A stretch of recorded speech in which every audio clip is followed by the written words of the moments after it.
and welcome back to Football 301. I'm your host, Nate Tice. Week 4 preview. We are almost to the quarter point of the 2025 NFL season.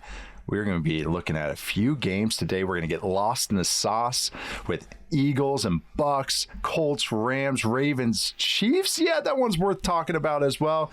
Plus a Slop Watch at the end of the show. To help me do that, to help me preview every week of the NFL, every Thursday, my guy, Mr. Four Verts, Charles McDonald. How you doing today, Chuck? Doing pretty good.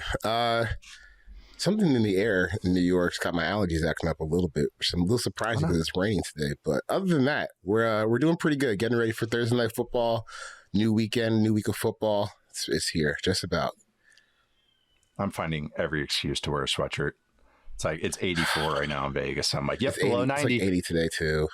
It's awful. Below 90s sweatshirt and a Mariners hat for anyone watching the YouTube show because, you know, AL West champs, first time in 25 years. Seattle Mariners, Cal Raleigh, 60 home runs, just like we all thought. So had to give them a little bit of shout out. Also shout out to Jordan from the baseball barbecue guys. But also a shout out. Check us out on the Yahoo Sports Network, our brand new streaming TV channel. Yahoo Sports Network is available to stream on leading fast services or on yahoosports.tv. All right. Enough of the platitudes. Enough of the early appetizers. Let's get to it. Let's get to the main entree of our preview shows. It's time to get lost in the sauce. This is where we take a deep dive on our 3 favorite games of the week, starting with a very interesting matchup between 2 teams that are rolling right now. Actually, we got the Philadelphia Eagles at the Tampa Bay Buccaneers.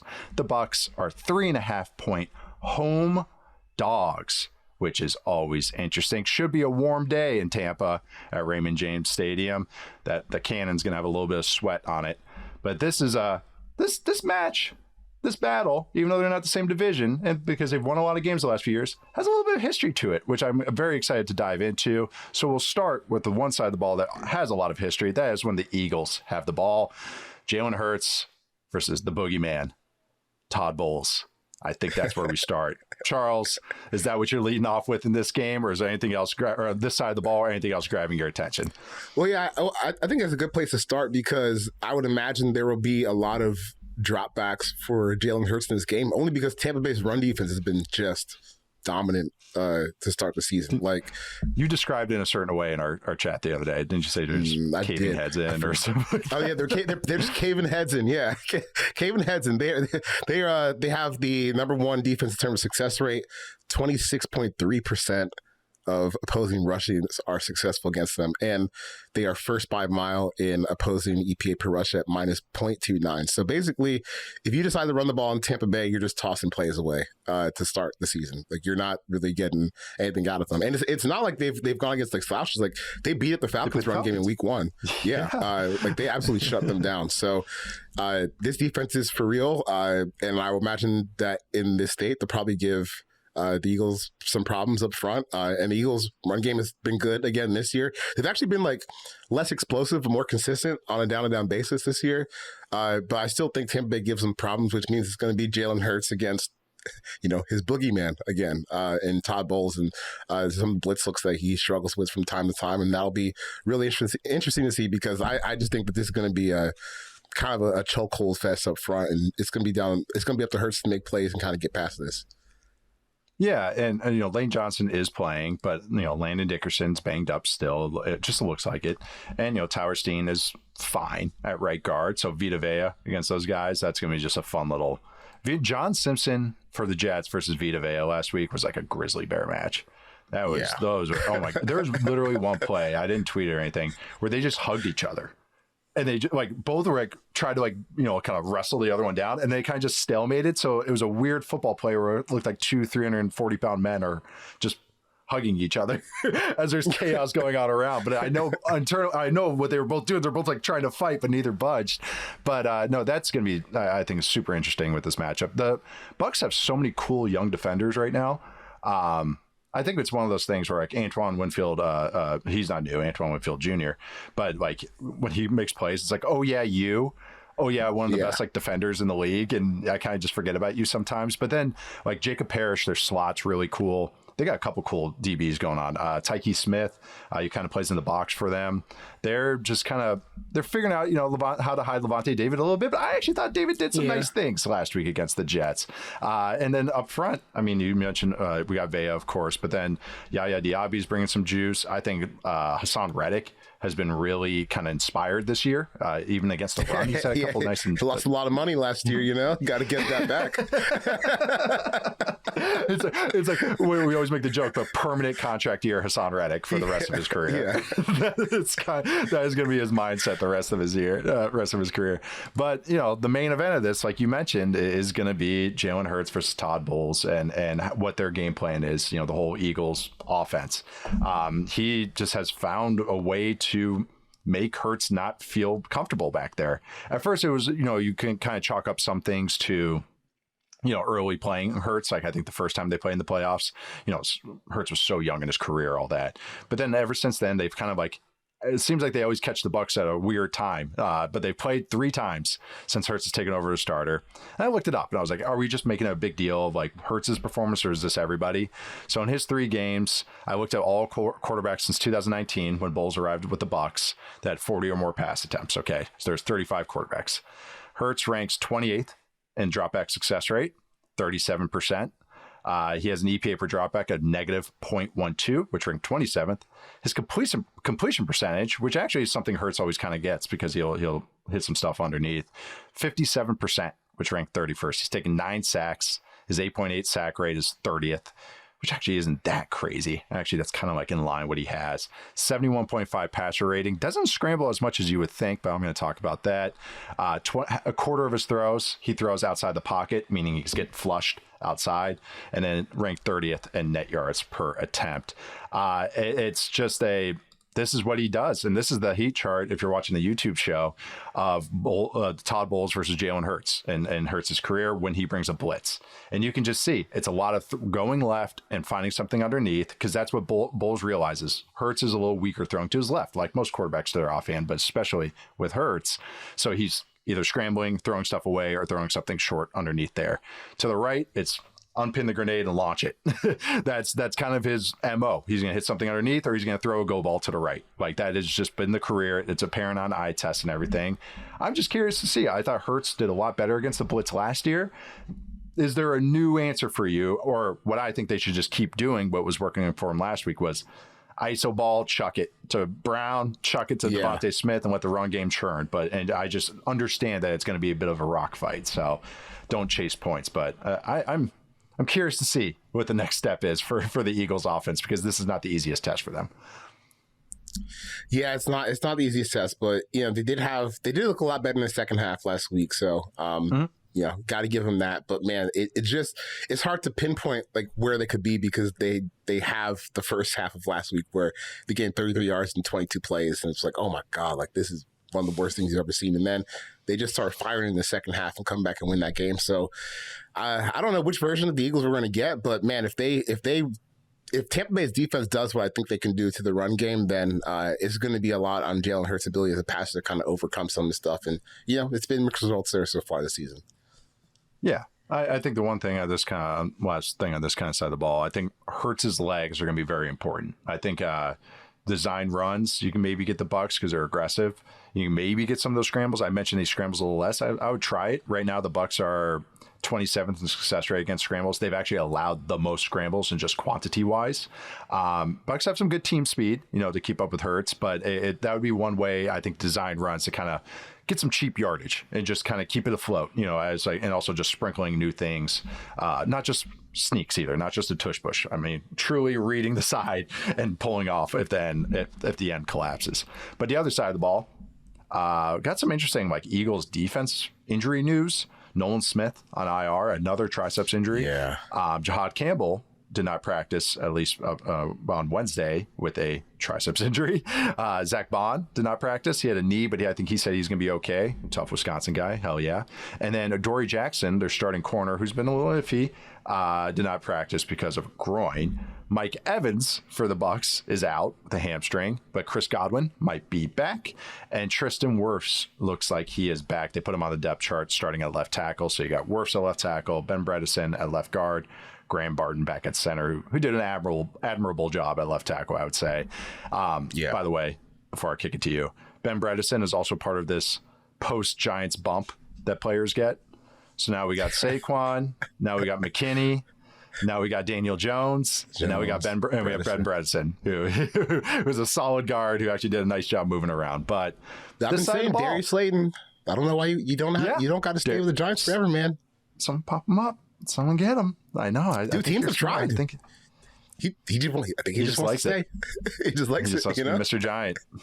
He'll be one of those guys that has the number retired, and everyone's like, "Who?" Because he just was there for so long. This side of the ball, Chuck. What you focus on? What do you feel about this Eagles defense and actually the Bucs offense? Because they're both kind of like haven't felt whole so far. Yeah, they've both been okay. I mean, really, the Bucs offense is like the Bucs offense is weird because like they've been good between the 20s, but the red zone stuff has been awful for them. They've got one of the lowest red zone success rates in the league, which is kind of interesting when you think about like what they should be good at, which is like living through running backs and tight ends in their offensive line, especially when Baker has some of these drives where he's not consistent throwing the ball. But once they get to the red zone, they've really just started to hit a wall, which I think is why, like, you see they're like fifth in EPA per play. They're top 12-ish in success rate, top 6 in offensive success rate on dropbacks, but they're middle of the pack in points per drive with just 2 points per drive. So the offense is, I think they've kind of underperformed, or I guess where I thought they would be closer to just like fringe top 10, outside the top 10, instead of like just cruising through at like a almost historically efficient rate in some areas like they were last year. And really, where they kind of struggle, I think, is kind of running the ball in general. Like, it's been hit or miss as far as their ability just to stay consistent in the run game, which I think probably due to some offensive line injuries. Like, when you have your center playing left tackle, that's, even though Barton did do an admirable job and he played there in college, it's not ideal setup for them once you get used to having him at center and used to having someone like Tristan Wirfs at left tackle. So getting him back in the lineup is going to be huge for their ability to run the ball, because I do think that, like, this Eagles defense is gettable. It's not like the stalwart unit that we saw towards the end, like the back half of last season, where when you just look up like some of their EPA numbers, they're just like number one at every single stat. And I think even like the eye test shows that this year too, where they're just a little soft up front. And even with that, even like if you pull out that game week 1 against the Cowboys, where Jalen Carter got himself kicked out of the game before it started, they're still just like, okay, as far as some of their efficiency numbers on defense. So it's kind of like a reloading year for them on defense. Like, I don't think that this is like indicative that they're about to have like some huge defensive fall off. They just lost a bunch of players from a Super Bowl team. They're still waiting for some young guys to get better, and now Nolan Smith is hurt. So I do think that with Tristan Wirfs back, there is a chance for Tampa Bay's offense to kind of get back and actually capitalize on some of these drives where they gain a lot of yards. But so far, I think both these units have probably been a little bit underwhelmed by their own results this year. Yeah, I think you nailed it. They both feel underwhelming, not outright bad or anything, and just moments of kind of like beating their head against the wall a little bit, but they still kind of put up the numbers when it comes up. Baker has some nice moments. They're moving the ball on third down. They're finding those moments as well. I'm talking about the Bucs, I should say. We got to kind of emphasize how big Wirfs' importance is. Like, getting him back. It's huge. Like, it's huge. Maybe the best tackle in the game, top 3 in any way, shape, or form, especially at left side. So getting him back and Trent Williams maybe taking a step back this year. But the run game's been just weird. It's like Rachaad White's been more of an effective runner than Bucky Irving. And I'm not blaming Bucky for any of that, but it's just one of those moments where I was, looking up rushing stats, and Bucky Irving has the lowest success rate among all running backs so far with 20 or more carries. Only one explosive run, but he's averaging 0.96 yards before contact. So not all his fault. And that's where, but then you see Rachaad White, who's been a breath of fresh air. As far as just like, he's been a little bit more of an efficient runner. I've always thought that he's explosive, but then doesn't play fast, if that makes sense. He's a little slow to read the blocks, a little slow to get to the second level, where it's like, man, I feel like you should have more juice than this. He looks like he's playing a little bit faster. So that's nice when one guy going when you kind of think he's not going to be there. But I think you nailed it, though, that this Eagles defense is gettable. They're young. I mean, this is, like you said, there's a lot of new faces. They're 27th in rushing DVOA right now. And I think you're right, where I think the Bucs can maybe kind of feel themselves a little bit in this game, especially with all these injuries. I think Jahad Campbell's had some nice moments, but he's a little slow to react in the run game right now. Like he's letting blockers get to him. Do you see the same thing? I do, and I don't think that's surprising when he's splitting time between like the end and linebacker college, so it's going to take some time for him to get there. But you know what I was laughing at was when you said Rachaad White, the first thing that comes to mind, it's like a year or two ago, Sean Alexander said Rachaad White was the best young running back in the NFL. And I was really like over Bijan Robinson, or I don't know, like it was just kind of an interesting take for him to have. Jahmyr Gibbs, Jahmyr Gibbs, right? I was like, what year is it? Like, am I missing something? But no, he's just a big Rachaad White fan. Like, it's coming to fruition this year, I guess. I've always liked Rachaad. I always thought he was like a kind of perfect number 2 to have. But yeah, I don't know. He's I looked it up. Like if you just go down 15 carries, which isn't a lot, I understand this, but it's the stats I'm working with, people. He 59% success rate this year, which is first. And he has a couple of explosive runs. So I mean, there's something there. I will say though, with Campbell being banged up and a little bit slow mentally right now, he goes forward. Like he's good running downhill. Like it's just that. When the Rams did such a good job of it, all that motion, all the jet sweep stuff, similar offense, or it should be in theory, under center stuff, where he was like kind of doing the bounce, the linebacker, like they bounce up and down as opposed to making a step left or right. And I was like, ooh, and in the NFL, you're dead. Like, because then all of a sudden there's a guard right up on you, I guess there was a lot of bouncing from Jahad Campbell. So then, I always look at duo rates because I always think that's like how you that kind of speaks to that kind of middle area, the spine of the defense. And the Eagles allowed 50% success rate on duo this round. Most of that was against the Rams because that's their MO, but that's what the Bucs will run. That's what the Bucs will run with Rachaad White. So I think they have some natural answers, I think, or maybe kind of a quasi get right game, especially if Godwin's playing back. But yeah, anything on Emeka Egbuka? He's pretty fun. That could be a fun battle. Really good. Yeah. Either DeJean and Quinion against Quinion Mitchell against Emeka Egbuka. It doesn't matter if Godwin's back. Emeka Egbuka looks great, so it should be fun to watch that throughout this game. But yeah, I feel like Egbuka's had one hero catch every week this season. Like he's so good. Oh, the one hander was sweet. Against the Jets last week on the sideline. That was great.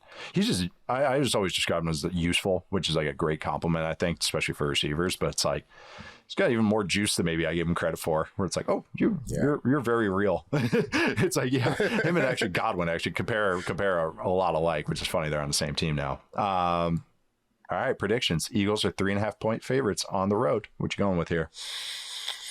Oh man. Wow. I think Tampa Bay wins this game barely, like last drive type deal, field goal. But it's back and forth. I really don't feel strongly the way, but I'll go Tampa Bay. I think the run defense puts Jalen Hurts in some tough spots. Yeah, that's hard to go against, and it's like I don't know. It's like I'm not all the way out on the Eagles. Like they showed me some life and everything. I know they're 3-0 and everything. I'm just saying I'm not like going like, oh, this is fake. But I kind of feel better with the Bucs with Wirfs coming back, even though the right side of the line's hurt and everything. And I just think on defense they have most teams. It's like, oh man, how are you going to defend this offensive unit? Even if the Eagles are frustrating, they always have answers. It's like, well, Todd Bowles has showed me that he has answers, and I looked it up too. They're second in rushing DVOA, so they kind of limit the true strength of this Eagles offense. So yeah, I'm gonna go with the Bucs as well. I think it's gonna be a fist fight. I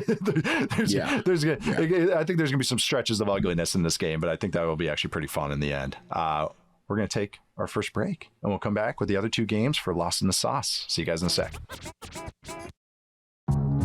We are back for some more Lost in the Sauce. Next up, happy to talk about this game, actually. We got Colts at Rams. Rams are 3.5 point favorites. This game is happening Sunday afternoon, late afternoon, I should say.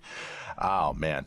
We got the Colts, one of the best offense in the NFL right now.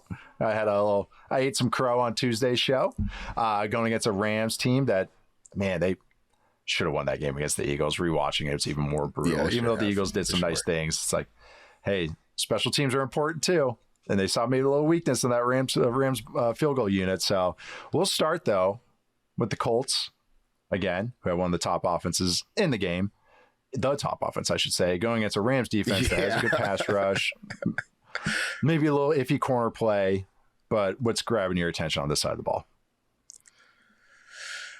I don't know what's real anymore. I don't know. I've watched this Colts offense, and I don't know. I don't get what I'm watching, because I just dare any one person to tell me that you thought that this was going to be the result for the first 3 games for the Colts. They're averaging 3.7 points per drive. Like, 3 gets you to elite territory. They're almost at 4 over 3 games. They're averaging 4 plays that generate positive EPA per drive, first in the league by a mile.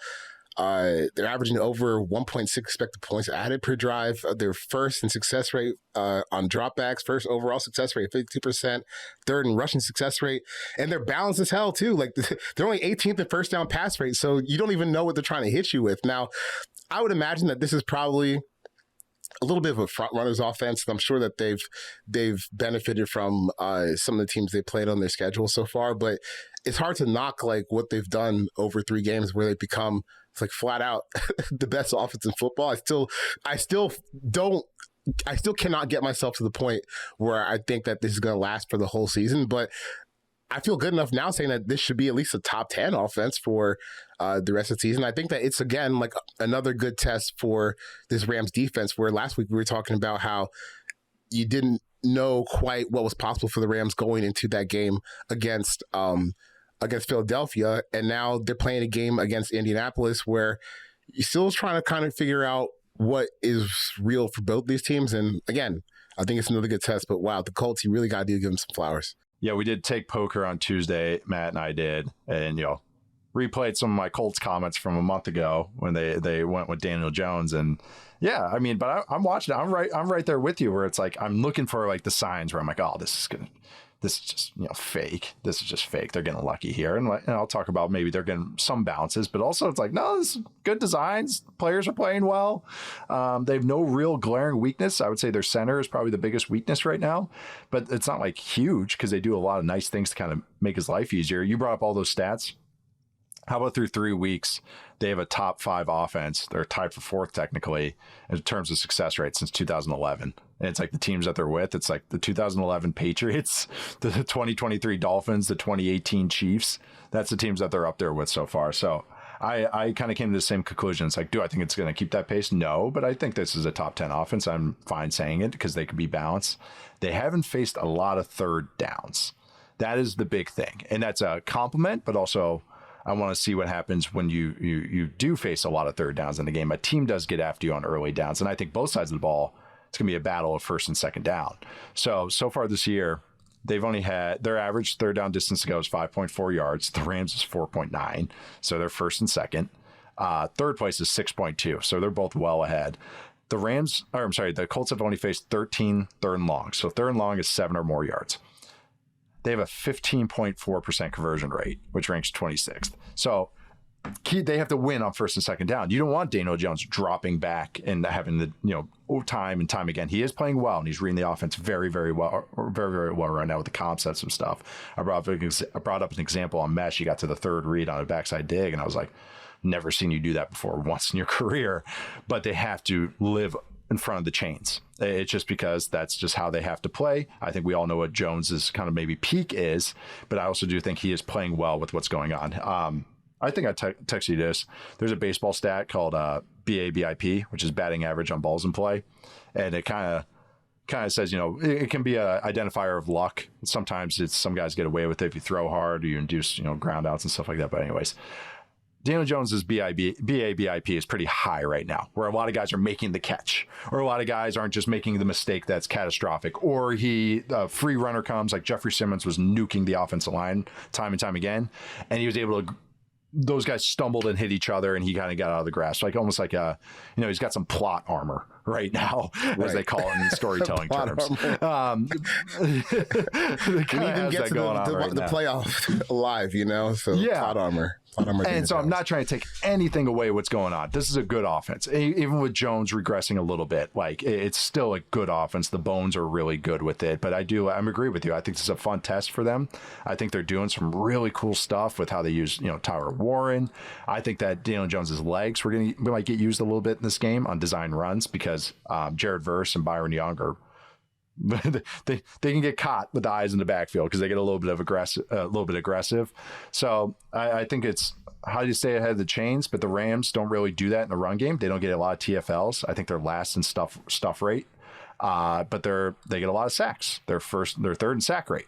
So that's what it's going to come down to is like generate those big plays and keep the Colts behind the sticks. Because if you don't, it's kind of death for your defense. And that's why I'm really curious because this Rams defense is kind of curiously built. It's much more scheme and playing fast and having unique players as opposed to a bunch of overwhelming talent. So fun game. I mean, fun unit. Yeah, fun unit battle because they're both like good, but have question marks. Alec Pierce is also out. A.D. Mitchell should be playing more. I think he has a concussion. Alec Pierce does. I think he should be out. And Jim Bob Cooter won't shut up about A.D. Mitchell. So kind of. Okay. Let's see. Yeah, I know. Let's see how that works. He's hyped him up since they drafted him, so it must be his guy. Yeah. So I want to see how that kind of goes against this kind of Rams DBs. That kind of the corners got a little bit exposed last week. Also got some dime versus tight ends. Yeah, there's a lot of cool stuff on this side of the ball. Other side of the ball, Rams offense, Colts defense. We got a Sean McVay, Matthew Stafford versus Lou Anarumo rematch from Super Bowl 56. What else is grabbing your attention with this side of the ball, though? The Rams offense is really churning. Colts defense is playing well, having some nice moments, but what's grabbing your attention here? I kind of think this is a big game for the Rams offense. And I do think that Lou Anarumo has done some nice things, but I kind of think to bring back a term from last season, they just kind of get blue chipped in this game down the stretch. Did you know that the Colts, if you had to guess the Colts success rate or not success rate, but percentage of drives that end in a touchdown once they reach the red zone, the Colts defense, if you had to guess what that number was, do you know what it is? 90%. I don't know. I'm guessing 100% actually. 100%. Every single drive against the Colts defense this season that has reached the red zone has resulted in a touchdown, which is really, really bad. Yes, 100%. Thank you. I wasn't sure. Thanks for clarifying. To break it down for the class, that's really bad. And I think that's even more scary when you're looking at an offense that features Sean McVay calling plays for Stafford and Puka Nacua and Devontae Adams, and especially with the way they've been able to run the ball recently. Like you could have the answers and drawn up on the chalkboard, but at the end of the day, you still have to go out there in the field and stop some of the best players in the NFL. And I just don't think they have the players quite yet to execute that fully. Like they've gotten off to a nice start, but you start looking at some of the numbers, 26 in success played on offense, or 26 in success rate on defense for opposing offenses, 29 in successful plays for drives. They've had moments, but overall, this is still not a good defense, and I think that they'll be able to get exploited in this game. Yeah, I think that, again, I always use that term natural answers, but like the Rams have it in this game. It's just they can just jab away with their run game. They're fourth in early down rushing success rate. They're first in EPA per play on early down runs. And they have a 0.11 EPA per play on early down running back runs. That would rank as the 11th best passing game in the NFL right now. So their run game is like a good starting quarterback right now. And then that's not even including the jet sweeps that they throw in, the Whittington and stuff. Funny. The Blake Corum stats I know. Because every run goes for it's perfectly blocked for him, and he just makes one cut, and it's like 12 yards. I know.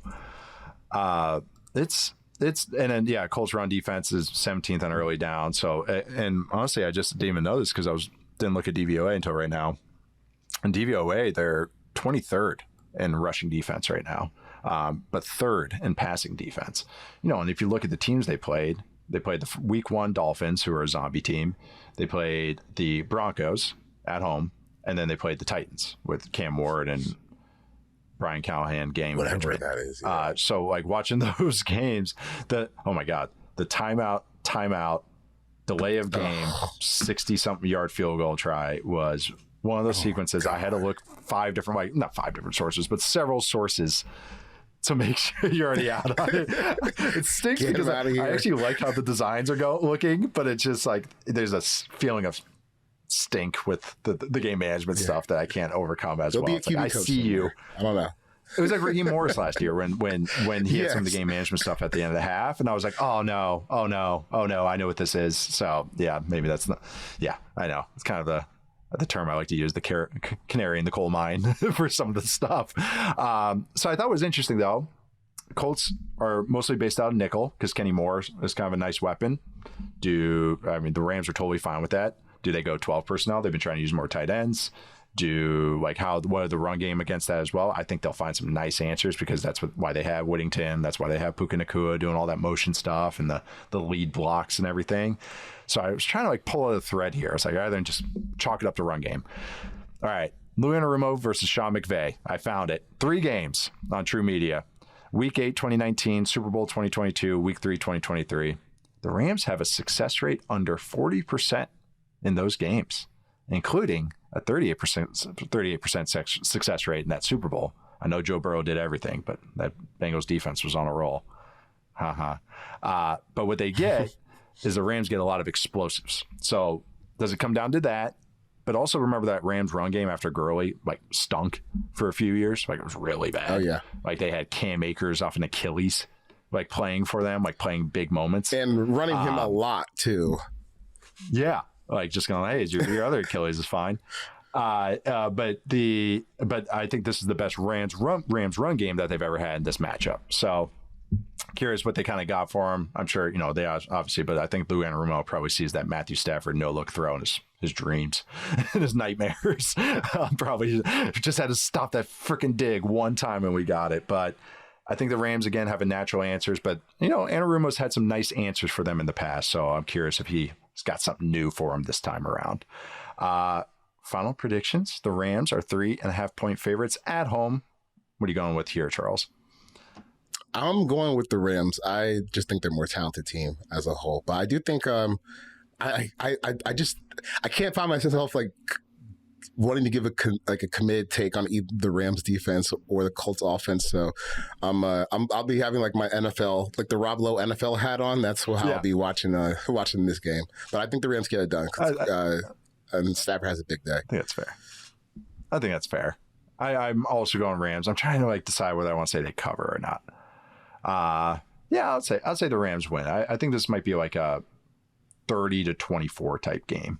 Something like that. But I don't think it's a blowout. I don't think anything like that. But I do think the Rams, again, have some good answers for what the Colts do. But I do think the Colts will get some points and move the ball. They've been doing it all season, and they played the Broncos defense. They played them really pretty dang well. So, but going to go with the Rams as well. Moving on to probably the 2 of the 3 teams that were the favorites in the AFC, but both are now 1-2. We have the Ravens at the Chiefs at Arrowhead. Chiefs are 2.5-point underdogs at home. 2 games this season that the Chiefs have been underdogs with Patrick Mahomes starting at quarterback at Arrowhead. So this is also Sunday afternoon. Man. Talk about what world we're living in. Okay. So Ravens, we both thought pretty highly of. Offense has looked the part. There's some parts I'm going to talk about though, but their defense not looking so great. Going against a Chiefs offense that has lacked some explosiveness, but are getting some reinforcements back this week, which will be interesting. But we'll start with when the Ravens have the ball. So Ravens offense, Chiefs defense, Todd Monken, Steve Spagnuolo, a lot of familiar faces, a couple new ones. What do you focus on this side of the ball? Do you think Chiefs kind of have what they got? Have anything to kind of slow down Lamar Jackson, who has a QB rating, old school missionary style QB rating of 141 right now. 158 is perfect. 141 QB rating through 3 weeks. Yeah. All right. But what are you focusing on this side of the ball? Yeah, Lamar's been really good. Shocking. Lamar Jackson, really good at playing quarterback in the NFL. And it's kind of important because I think that if he wasn't playing at this level, like their offense might be not in danger, I would say, but they've been a little bit more feast or famine than they were last year. I think like I still do think that like when you look at the split between some of their success rate and EPA numbers, I still think that the success rate will still kind of trend up as the season goes, and we're still working with a small sample size. But you know, last year it was just automatic, where it felt like any given play they could get what they needed to kind of keep the offense in good situations, keep it moving. But this year they're a little bit more reliant on big plays, which is, it's like not a spot where you want to live in, but it's a spot you can live in when your quarterback is Lamar Jackson. So they're first in the league in explosive play rate. 17.2% of their plays are going for explosive gains. Like I said, first in the league. They're 11th success rate on offense, which is trending up from where they were over the first 2 weeks of the season. So that's good and what you want to see. But you know, they gotta figure out a way to cut down the sack rate. Like Lamar is back to having like one of his worst seasons in terms of sack rate. They're at almost 14%, and he had really cut that down last year to I think around 3 or 4%, which is the best mark of his career and one of the better numbers in the league. And obviously, you saw when Lamar Jackson's upright, he can score a whole lot of points, as I saw last year. So they're still an elite offense, I think, and I still think that they'll give Kansas City fits with their ability to just rip off chunks of yards. And there's nothing you can really do to stop Lamar and Derrick Henry when they get going. But still, little feast or famine. And I think there's spots where like they can run to ruts where they kind of have spurts of 3 and outs. Like I know the Browns defense is playing on another world right now, but there was a stretch in the second quarter where the Ravens didn't even gain a first down, I think on 5 consecutive drives. So when you look at like their percent of drives without a first down, they're 20th in the NFL.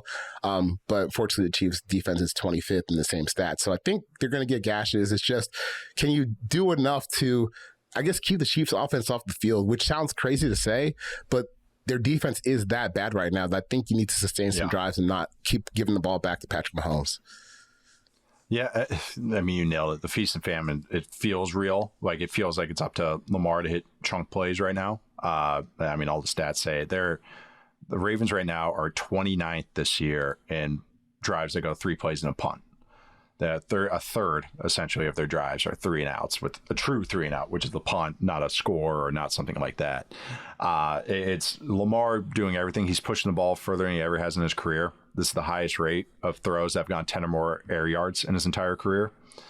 So it's like exactly everything you're saying is exactly what's going on. Yeah, you can do that with Lamar Jackson, but you have the Ravens, you have Derrick Henry on this roster. You don't have a pass catching back as your first and second down, third down back, because you're built to run the ball. That's why you have Lamar, and that's why you have Derrick Henry. That's why you can overcome your offensive line. That's why the sack rate is so high, because it's Lamar trying to do something over and over and over. I will say that, too, I was looking this up because I wrote about it. Their rushing success rate on running back runs right now, the Ravens, so not even including Lamar's runs, it's at 31.8%, which ranks 22nd. If you had told me that the Ravens were ever outside the top 10 with Derrick Henry as their running back, I'd be like, did he get hurt? Like, you know, oh, okay, yeah, of course it's 38% or 32% with Justice Hill. Decent yards before contact, and they've maintained explosiveness, like you said. You saw the Derrick Henry touchdown run. But their rushing success rate, this is easily the lowest since Lamar's been the starter. Last year was almost 42%. And the year before that, which was their worst year, was 36%. So this is even worse than their worst year, which is 2023. But it's always been 40%, 40.3%, 38.5%, 45% in Lamar's MVP year. So that's the basis of this offense, even with all the Lamar throwing and explosiveness. But that's why it feels like teams can kind of get back into these games. They can't sustain drives. And then once we get to the defensive side, you kind of see that's not going so great either, especially in the run game. But going against this Chiefs defense, they're finding their way too. And I because again, I wrote about this. I was kind of like diving into Chiefs numbers and watching. I was rewatching the Giants game. I rewatched the Eagles game, which did nothing, but Chargers game that showed a little more from week 1. But their blitzes aren't working. Like the Steve Spagnuolo knuckleball curveballs are just not working. They're 26th in pressure rate when they blitz. They allow a 50% success rate when they blitz. But that's way too high. When the last 3 years, when Steve Spagnuolo had to blitz, they allowed a 39.8% success rate, which is the third best in the NFL. They allowed negative 106.7 total EPA which is the fewest. So they forced quarterbacks into a negative 116 EPA when they blitzed over the last 3 years, and while having a 45% pressure rate. So their pressure rates dropped 15% this year. That's, even if there's noise with it, that's significant. Like, I feel it in the eye test. Like both sides of the ball just don't have that venom to them. I know we always use that term. I overuse it, but here it's very valid. There's just no explosiveness on defense or offense. So I also think, sorry, I again wrote about this, so I got a lot of notes. I have to get this out. What do the Ravens like to do? They like to put the tight ends on the field, fullbacks on the field. Ricard is out, I think, still. Isaiah Likely, I don't think practiced, but I'm keeping my eye on that. But the Chiefs stink defending the run out of base defense. And Steve Spagnuolo likes to match. If you're going to put 2 tight ends or you're going to put a fullback on the field, he matches with base, with 4 DBs, 3 linebackers, and a 4 defensive linemen. They're 32nd, dead last in rushing success rate allowed out of base defense. They've allowed a 58% success rate out of base defense. It's just, that's what the Ravens do.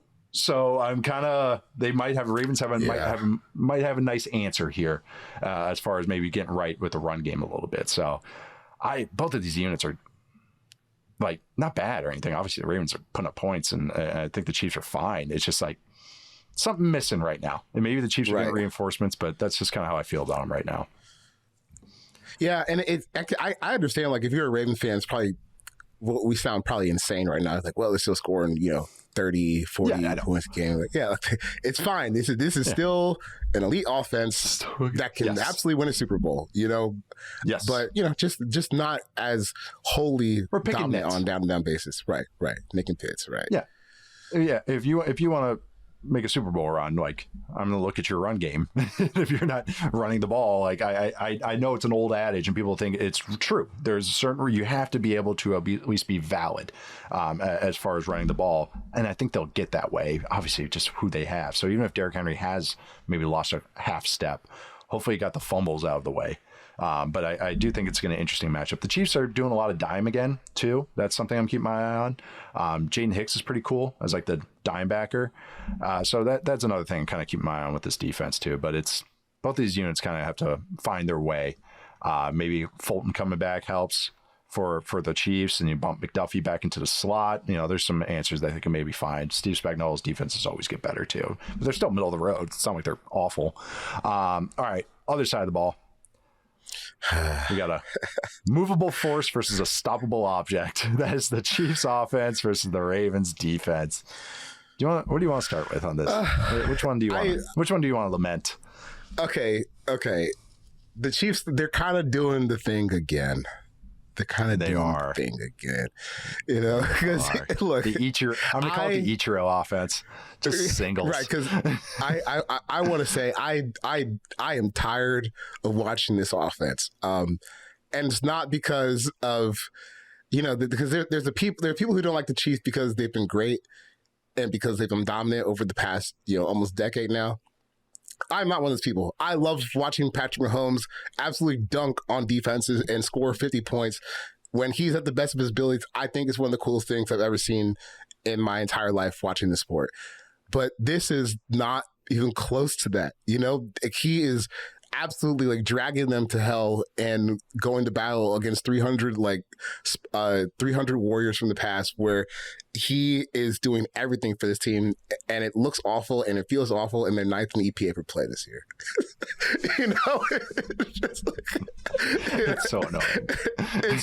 It's so annoying because like they keep getting rewarded somehow for I wouldn't really say this year because they're 1-2, potentially 1-3. Like 1-3 is pretty tough to climb out of, but you keep getting like rewarded for playing this way just because you have Patrick Mahomes on your roster. And every week that goes by, like the idea that we have to have some debate about who is the best quarterback in the NFL, like don't make us do this. Like, are his stats going to match up to Lamar and Josh and Joe Burrow? No. But look at what he's dealing with, and then look at what the underlying like efficiency numbers are. He's still really good. They're not quite as like efficient as they were last year. Like, I think they're like 20th in success rate, where last year they were close to the top 10. But still, like on a scoring rate, they're 11th in points per drive, 9th in EPA per play. Mahomes is having a great year. They actually run the ball a little bit better than you think. So I think that there's opportunities for them to score on this Baltimore defense. I mean, we were concerned about where the Lions' offensive line was for the rest of the season, and then they went to Baltimore, and Tate Ratledge looked like Zach Martin against the Ravens defense. And I do think that where the Ravens defense is, like that last week, that was a big personnel issue, but it's not something that you can readily fix, because I think one thing that I didn't give enough credence to was how kind of thin they were on the defensive line. Because once Nnamdi Madubuike got hurt, Michael Pierce retired this offseason. It got thin in a hurry. So like now you got John Jenkins, who I made the joke in a little text chain the other day. Like I was watching John Jenkins play at Georgia with Justin Houston and Alec Ogletree. Those guys have been. We've already done the era where Justin Houston was getting called Yoda by young pass rushers when he was doing the Little Mercenary tour, and he was just giving off wisdom to younger pass rushers. He's already retired, and John Jenkins is starting for the Ravens. Like, so you know, it's a big personnel problem. Roquan Smith's not nearly the same player that he used to be. I don't really see a quick fix for where this rushing defense is, and when you can't defend the run at all, I mean, it's impossible to play defense. Like there's nothing you can do, because it's just the most simple thing any team can do is just turn around, get the running back the ball, and run for 5 yards every single play. And that's what I mean. The whole Colts Rams discussion, like the average distance to go on third down. Why we bring that up? It's like if you. Even for a quarterback, like 3rd and 4 is just way easier than 3rd and 8. It's just because, now my more routes are valid now to be past the sticks. I don't require long protection. I don't require long developing routes down the field. I can really, everything in the playbook is available, especially now teams go for it so much more on 4th down. So that's why what you're saying is like stopping the run. Like if teams can do it, they'll do it. Like why overthink it? I mean, the good teams, they just don't overthink these things. I think bad offense coordinators fall into the trap all the time. But that's what, if you were giving Patrick Mahomes 3rd and 3 over and over, he can find 3rd and 3. Like he can do that over and over. It's once you get to 3rd and 9s and 3rd and 11s, which he still finds ways, which is remarkable with him, especially him scrambling. But man, this Ravens run defense is bad. They're allowing a success rate over 51%, which is, again, anything over 50% is like a historically good run game. And that's what they're allowing through 3 weeks. Yeah, they played some good run games, but one of the worst performances of the year in terms of run defense was against the Browns in week 2. That was the 3rd worst game in terms of success rate allowed since Lamar started at quarterback for the Ravens. And specifically duo runs, which I got more into the other day, or I can't get more into it right now, but they've allowed 13.31 total EPA to duo runs. Okay, what does that mean? All right, almost 4 touchdowns on 37 runs. The next highest is the Bills defense at 3.4. The difference between the Ravens and the Bills in second is the same as the Bills and the team that's in 27th in terms of duo runs allowed, EPA allowed. They've allowed 7.2 yards per play on duo runs. And why do I keep bringing up duo runs? I mentioned that's kind of like a telltale sign of how your spine is. Are your defensive tackles holding the point because they're eating double teams? Are your linebackers reading the game quickly and making tackles? Are your safeties, if you're playing too high, coming up and filling the run? If you don't have a good spine, or the offense has a burly offensive line like the Lions did last week, just pound away. Just don't overthink it. Get the double teams, and sometimes they pop. And Chiefs don't really run duos. That kind of ruins my point. But I do think that any run works against this Ravens defense right now. And I think Roquan Smith the lack of Roquan Smith is the big part of that. Like, even though he's on the field, I'm saying just he's not the same guy. This is going back to last year. But some of the stats I like to look at is he's worse than last year. At least at the end of last year, he was playing better. But his average speed, top speed from his first year in Baltimore went from 7.8 to 10.1 miles an hour, which is pretty significant. Amount of plays, which is a little noisy with a linebacker, but it's a nice little kind of gist of how a guy's moving. His first year in Baltimore was 11%, where he was reaching 15 miles an hour and over. This year, it's 8.9%. So it's in the eye test is there. I'm using these stats to kind of back up what the eye test has shown for at least a year. He's moving about the same speed as Alex Singleton right now. That's the same kind of comparison. That's not why you pay Roquan Smith. This guy is supposed to be holding down your defense. So we'll see if the Chiefs run game that has 0 explosive running back runs can do anything this year. They have 13 explosive runs since the start of last year, which of course is dead last. Mahomes has 15 explosive scrambles. The running backs have 13 explosive runs. That's not good. Can they trade for like Alvin Kamara? What do you think about that? Dude, someone free Devon Achane, please, from Dolphins. Someone do it. Oh, Chicago, Kansas City. So much fun. Give him a call. That'd be actually pretty fun. I don't know. All right. He's a real boy running back too. Available for somebody. Yes, hey. I know. I love Achane, and especially you can just have Pacheco eat some carries, so he doesn't have to take all of it. I know. I don't know. I just keep picturing Kamara because I'm just like, I think I don't think the Saints will ever let him go because the Saints live in La La Land, so who knows? But feeling a little bit better. All right. Man, Ravens Chiefs didn't really fire us up as you would think like a month or two ago. Hey, I nominated this for Slop Watch. You did, I know. Hey, but I will say the Chiefs are getting some reinforcements. Xavier Worthy should be back. I think Jalen Royals is practicing, their rookie 4th rounder who's got some juice to him. Rashee Rice will be coming down the pipe. I don't think this is going to be a top 5 offense, but I at least do think they'll have a little bit more juice because I think the offensive line is actually playing okay. Jawan Taylor might be their worst lineman right now. I actually think it's fine. Like Simmons is like a fine starter, and I think Sua Mataia at left guard had a nice game against the Giants. So it's like, okay, that's positive. That's not an easy defensive front to go against. So maybe they'll get a little more juice, a little more explosive plays, but the running back room needs it more than any other room, I think, on this team. Final predictions. Again, the Ravens are 2.5-point favorites at Arrowhead. Going Kansas City. I am too. I think this is potentially it's a game that makes people think, oh wait, Chiefs, they can score when it's against one of the worst defenses in the league, because especially like I just said, if the Ravens, the right. National public lag behind what's actually happening. Yeah, I agree. Because look, because most of our feelings about the Chiefs are just what we saw in the past and what we know Patrick Mahomes is capable of, and more importantly, as far as like viewer engagement goes, the excitement he is capable of providing fans. Yeah. But it doesn't mean that this still isn't a quality enough product that can go out and win a division and win some playoff games. So against the defense that's really been struggling, I think the Chiefs get it done. I do too. Yep. Come for the quarterbacks. How about that? They'll be doing some stuff, and I think it'll be pretty fun. So hopefully we get a little bit better than a Slop Watch. Hopefully one of these teams comes out feeling pretty good. I think that would be a win as people that wear the NFL hats, like you said. But we are going to take our last break, and we're going to come back with the actual Slop Watch of the week. Now it's time for our Slop Watch of the week. Warning, this is a Slop Watch. I love that graphic. We got some slime oozing down there. That was perfect. Nice little, almost like Twilight Zone-y. But yes, Slop Watch of the week. This is a game that stinks on paper, but it's worth keeping an eye on if you're into this type of thing. We got the Chargers at the Giants. Sunday early slate. Jackson Dart making his first start.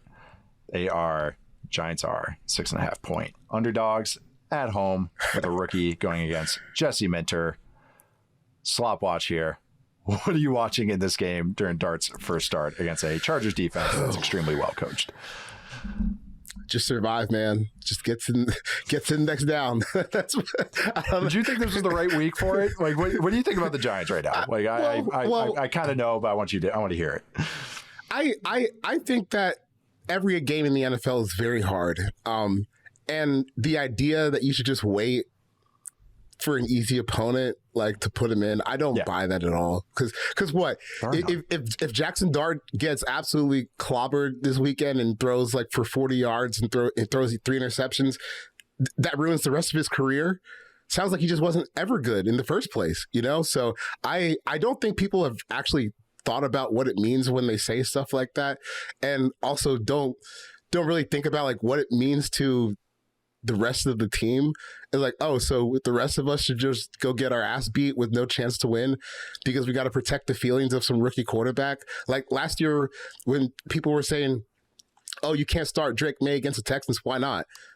Why not? I mean, are you going to bench him against the Jets twice a year when he has to play against Quinnen Williams? Like, what are we talking about here? It really, to me, it makes absolutely no sense when people make those arguments, only because they aren't thought through. Like, if you want to say that, hey, we want to sit Jackson Dart on the bench for the whole season because we think it'd be valuable for him to learn as he's coming over from Lane Kiffin's offense, that's fine. But like the idea that you should save him for some easy opponent, like he's a rookie quarterback starting in the NFL. There are no easy opponents.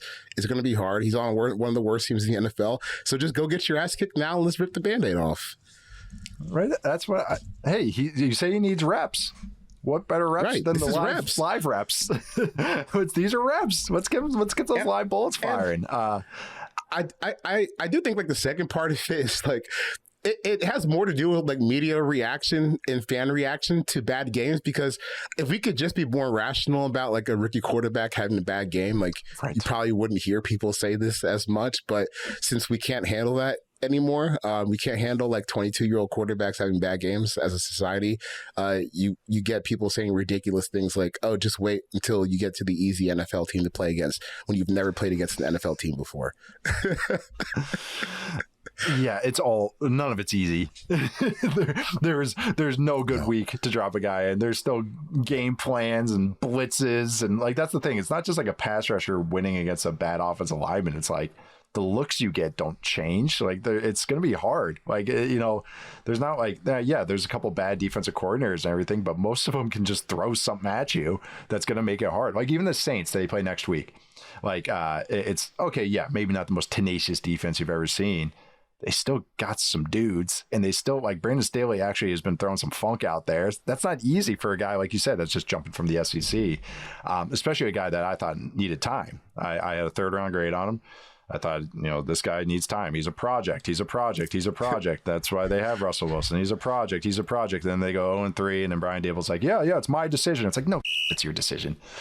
It's like, he had to like announce it. It's my decision. I was like, yeah, of course it's your decision, Coach Dable. Like, it's like, that is, every step of the way has been your decision. This is all about your job.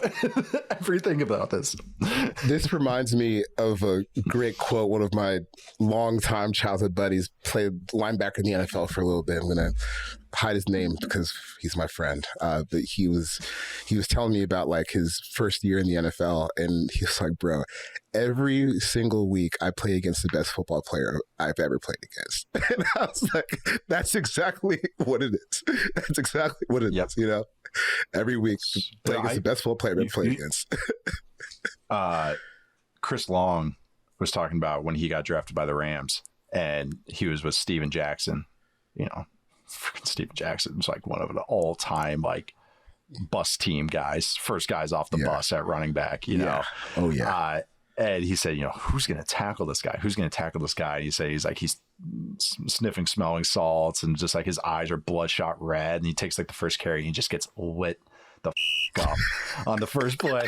And Chris Long's like, that just happened to Steven? Oh my God. And this is a guy that's been around the NFL his whole life. This is the guy who's like who his dad was and everything. And that's, trust me, I've had the same moments where I've seen guys get hit on the sideline. I'm like, oh my God. Like it's, be on the sideline that's what I've always told people. It's like TV's one thing, stands is one thing. Be on the sideline for one NFL game and your entire perspective will change based on the speed, how quick things happen. Like it's insane. It's even the most mature players just have those moments where it's like, whew, that wasn't like that in college. There's no breaks.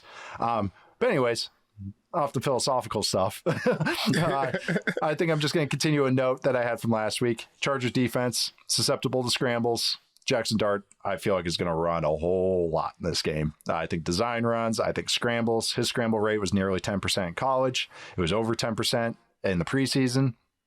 10% is a high number.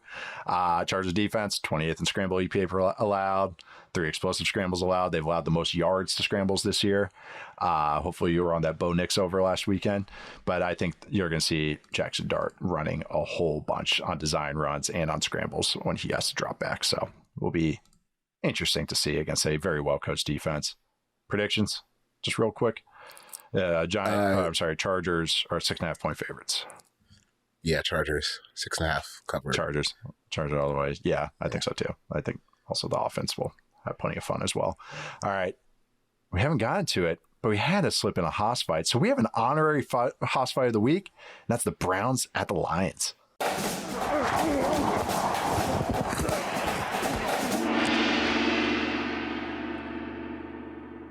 Just real quick, Browns defense is awesome. Lions offense can cave some heads in, as you like to say. Hoss fight of the week. Anything more than that? Anything you want? Any shout outs? Anything else you want to throw out there? No, that's it. Like if you're so interested, maybe you watch some highlights of the Browns run game after the game. But the only thing, if you want to watch this game, keep it on when Detroit offense is on versus Cleveland defense. Other than that, go to red zone. You know, that's back and forth. Great advice from Dr. Charles, from Dr. Verts over there. But yeah, just all I got is check out some of the young guys on the Browns defense. Mason Graham, Carson Schweschinger. They've been doing some cool stuff. That would be my one little thing here. So, honorary Hoss fight. I'm glad we got to throw that one in there. I say Myles Garrett is playing like he believes the Browns actually have a plan. So it's been kind of fun, you know. And the offense isn't terrible. Dude. It's not terrible. Yeah, it's not terrible. Well, you just mentioned the rewatch. Like Quinshon Judkins is real. Which is fun. It's good. As far as real football stuff. That's all I'm talking about here, just football. And also I just think some of the like Joe Flacco's spinning it a couple times. He can't move, but a couple mortars get launched and it's pretty fun. So it's not the worst thing I've ever seen on offense. It's like more, whatever. So yeah, honorary Hoss fight. Glad we got that in. Now, though, to cap off the show, it's time for some Hail Marys.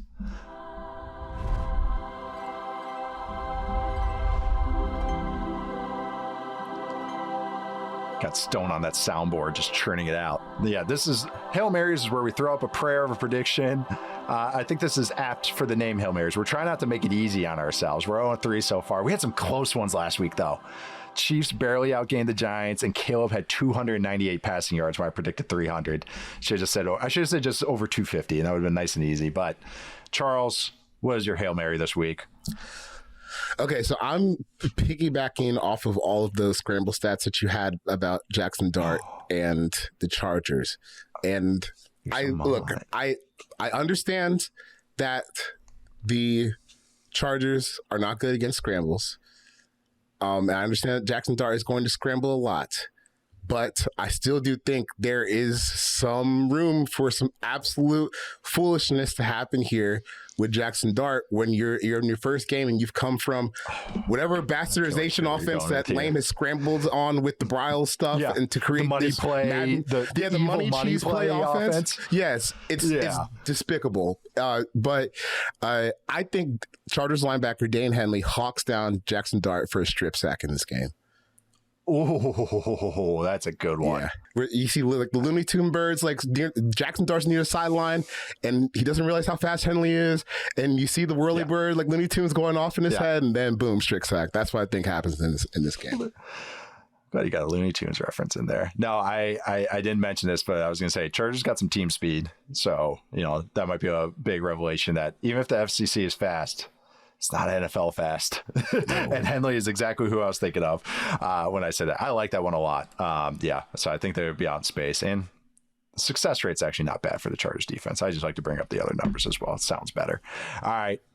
My Hail Mary this week, kind of boring, but I want to get on the board a little bit. And I'm saying, pretty good odds if you want to tell this one. We're coming close. I say the Jags beat the 49ers outright. They are 3.5-point underdogs. I don't know. Jags are a little sloppy on offense, but I keep talking about this with Matt. They got some good stuff, man. They really are like doing some good things. I think Trevor's operating actually pretty good. It's one of those. He's a rewatch guy, and I think that's why there's so much disconnect between how he actually plays and what it looks like on TV. But no, I do think that it's well coached. I know I mentioned the penalties, but I think those are clean. Those will get cleaned up.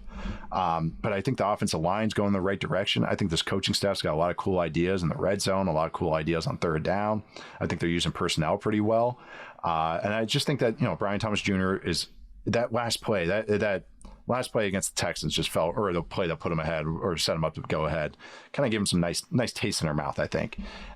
They're getting more touches to Tootin on offense. I think it's really come together. And I think the defense, this is going to be a huge test. They haven't really played the, a murderer's row of offenses, but the defense is playing well, and they got some good edge rushers. Curious if the interior guys can do anything. But the linebackers are playing great. Devin Lloyd's playing well. And I've never been really high on him. Jordan Lewis looks awesome. I think the 49ers offense, of course, is no he's joke. Been good. Jordan Lewis has been good, man. Yeah, that was a surprise. I thought he was fine, but I didn't know he was like this. He was actually like took over a game. They're going to say, they got a lot of takeaways and everything, but they're just doing some good stuff. And I think this 49ers team can't get healthy. Nick Bosa's now out. Ricky Pearsall didn't practice. He said he would play if it were a game day, but I'd rather have my top receiver practicing. Who knows with Juwan Jennings. Purdy might be back, but he is still banged up. So I do think, but Mac Jones was doing a fine impression in that offense. I think his success rate is over 50%, so it's not like anything to wave away. But yeah, I'm gonna go with the Jags here. Not that I think the 49ers are still a valid playoff team. God, but they just got to get healthy. And I just think the Jags, though, this would be they're close to putting together a big one where they actually put away a game.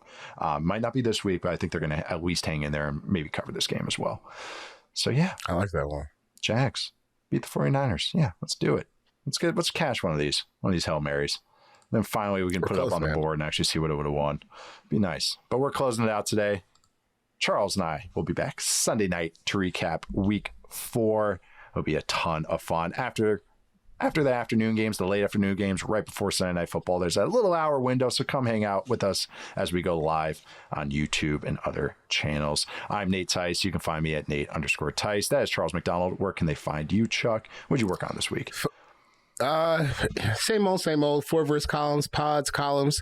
Now about to get ready for what should be a little relaxing evening or weekend before I absolutely make my household a nightmare during the Georgia-Alabama game on Saturday night. So pray for my significant other and her friend that are staying with me.